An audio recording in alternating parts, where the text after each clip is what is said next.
There's a version of you at your company right now with the same title, the same reviews, the same effort, who gets paid more, survives the layoffs, and gets promoted faster. And no, it's not nepotism, and it's not some illegal backroom deal. It's quieter than that. It's a set of moves sitting inside comp planning, calibration meetings, and exit negotiations that nobody explains to you on purpose. Not because it's a secret conspiracy, because silence is easier for the company. I've sat in those rooms for years, and what I'm about to show you is sitting inside your handbook. I'm Dre. I've sat in comp planning meetings, calibration sessions, and exit negotiations long enough to know that the employees who look lucky are usually just working off a different rule book nobody handed them. Nobody sat them down and explained it. They just asked the right question at the right time. Or someone taught them early and it compounded. That's it. That's the whole secret. And I want to walk you through exactly what that rule book looks like, because once you see it, you cannot unsee it. Let's start with the one that quietly creates the biggest wealth gap, and it's not salary, it's equity. Now, here's the thing. Your base pay is capped. It has to fit inside something called a pay band. And pay bands exist so two people in the same role don't have wildly different salaries on paper. But equity, RSUs, refresh grants, in some places carried interest, that usually sits outside the band. Functionally, it's invisible to your coworkers. Let's say two people get the same review score in the same cycle. One of them asks, specifically, is there room for an equity refresh this cycle during the conversation? The other one doesn't ask because they don't know to. Same rating, same manager, different outcome. And that gap doesn't just sit there. It compounds year over year because equity grows with the company while a percentage raise on a base salary barely moves. I'm not saying this is fair. I'm saying this is how the math works. Now, I want to be careful here because equity isn't available everywhere. Not every company offers it, and it doesn't apply evenly across industries. A public company refresh grant works differently than early equity at a startup, and neither one is guaranteed just because you ask. But in systems where it does exist, the pattern repeats constantly. I've personally seen versions of this where someone gets promoted, and in the same breath as accepting the new title, they ask what the equity component looks like at the new level. The people who don't ask usually get whatever number sits in the paperwork by default, because nobody is incentivized to volunteer more. And that's just the compensation layer. Viewing works the same hidden way, and this is where people torch an advantage before they even get it. Here's what nobody tells you about promotions. You assume that if you do good work, someone notices and the system rewards you. That's the mentorship version of how this works, and it's mostly wrong. What actually moves people up is sponsorship, and a sponsor is different from a mentor. A mentor gives you advice in a coffee chat. A sponsor argues for you in a room you are not in. In calibration, when promo committees sit down and go through names, decisions are frequently already leaning one way before the employee ever presents anything, because someone in that room said, I want to talk about this person. Let's say there's a candidate nobody in the room has met, but their manager fights hard for them anyway. That candidate gets the promotion. Meanwhile, someone with genuinely stronger output, but no one speaking for them, gets passed over quietly, with a note that says, not yet. Identical work, different outcome, based on who spoke for you when you weren't there. I want to be fair about this one, because sponsorship isn't handed out by rank, and it isn't guaranteed just because someone likes you personally. The people who build it usually do it on purpose. They take on visible work in front of the right audience. They follow up after meetings instead of disappearing into their tasks, and they make sure their manager actually has language to use in a room the employee will never sit in. It's not political in the cartoonish sense. It's closer to making sure somebody has ammunition to use on your behalf before the ammunition is needed. This is where a totally legal move gets confused with something shady, and it's the timing of your very first negotiation. Most people think, I'll take whatever offer I get now, and I'll just outperform my way into a better number later. Here's the problem with that. Your starting offer becomes your anchor. Every raise after that is usually a percentage of your current salary, not a percentage of what you're worth. So, let's say two people get hired into the same role, same day, same manager. One negotiated the offer up 15% before signing. The other took the number as given. 3 years later, after identical strong performance ratings, that 15% gap hasn't closed. In a lot of systems, it's actually wider because percentage raises compound off different starting points. I can't speak for every company, and negotiating too aggressively on some offers can backfire, but staying silent on the way in is almost never the safer move, even though it feels safer in the moment. But money isn't the only silent lever. Timing your moves matters just as much, and here's where it gets uncomfortable. There's a whole category of compensation that most employees never touch because nobody explains it, and it's not really hidden, it's just buried. Sign-on bonuses, relocation, deferred comp, the timing of your 401k match, HSA contributions, and in some companies, something called a mega backdoor Roth. None of this is secret. It's usually written down somewhere in a benefits portal nobody reads. Let's say one employee sits down with HR or a benefits specialist and asks detailed questions and structures their contributions around all of it. Another employee just takes the default settings and moves on with their life. Same paycheck on paper, very different long-term outcome, because one of them is capturing thousands of dollars a year in value the other one didn't know existed. Functionally, that's the hack.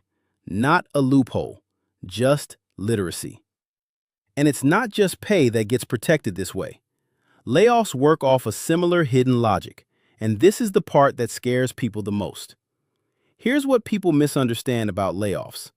Most employees assume it comes down to tenure, or performance scores, or who's cheapest to cut.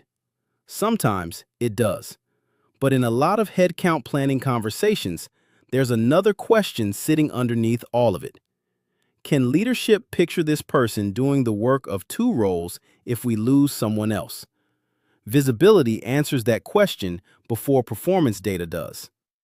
Let's say there's a technically average employee who's known across multiple teams, who leadership has actually spoken to in a meeting, and there's a stronger, quieter performer that almost nobody upstairs can picture because they've never been in the room. In a lot of rounds, the visible one survives and the invisible one doesn't. I want to be careful here. Visibility does not guarantee safety. Budget cuts can override everything, and sometimes good people still get cut regardless. But all things being close to equal, the person nobody can picture is usually the easier name to write down on a list. Before we get to the exit, there's a quieter move that sits in between all of this, and it's internal mobility. Here's what people misunderstand about moving teams inside the same company. Most employees think a transfer is basically starting over, like applying externally but with extra paperwork. Functionally, it isn't, because the hiring manager on the other side usually isn't just reading a resume. They're making a call to your current manager, or checking with someone who already knows you before the conversation ever gets formal. That's essentially a backdoor reference, and it happens quietly, off the record, before you're told anything is happening. Let's say two people apply for the same internal role. One of them spent the last year building an actual relationship with that team, showing up to their meetings occasionally, offering to help on a project outside their own scope. The other one is a stranger to that manager, technically qualified, cold applying through the internal portal.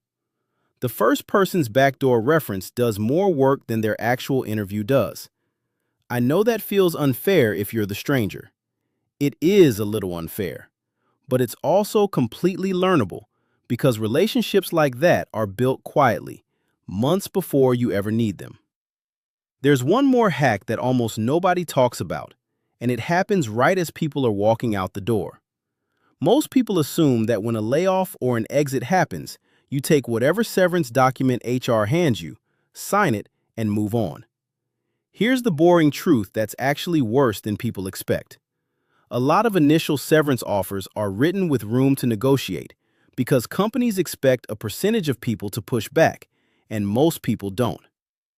Let's say one departing employee asks about extending benefits, negotiates the reference language, and gets a neutral or positive contact locked in writing. Another employee, in the same layoff, signs the first document handed to them without asking a single question. The quiet ones leave with less financial cushion and weaker protection going forward. I can't promise every exit is negotiable. It depends heavily on the reason for departure and the company's policy. But assuming the first number is the final number is usually the more expensive assumption. I know there's a fair complaint sitting underneath all of this, and I don't want to skip past it. Companies are not always straightforward with employees either. They stay quiet about budget cuts until the last minute. They let people find out about restructuring through rumors instead of a real conversation. And plenty of managers say nothing until a decision is already final. I'm not pretending that double standard doesn't exist, but I'm telling you how the system reads you when you're the one making a move inside it, because that part is actually within your control, and the company's silence toward you generally isn't. Now, I want to slow down here, because I know what this can start to sound like. It can start to sound like the whole system is rigged against anyone who doesn't already know these moves. I'm not saying that. I'm saying most of these levers are legal, available, and sitting in plain sight. The real trick companies play isn't hiding these levers. It's staying quiet about them and letting silence do the work. Nobody in HR is required to tell you that equity is negotiable outside the band. Nobody is required to explain that your first offer becomes your anchor for years. Nobody sends an email that says, "Hey, severance is usually padded. Feel free to push back." You have to know to ask. That's the entire mechanism.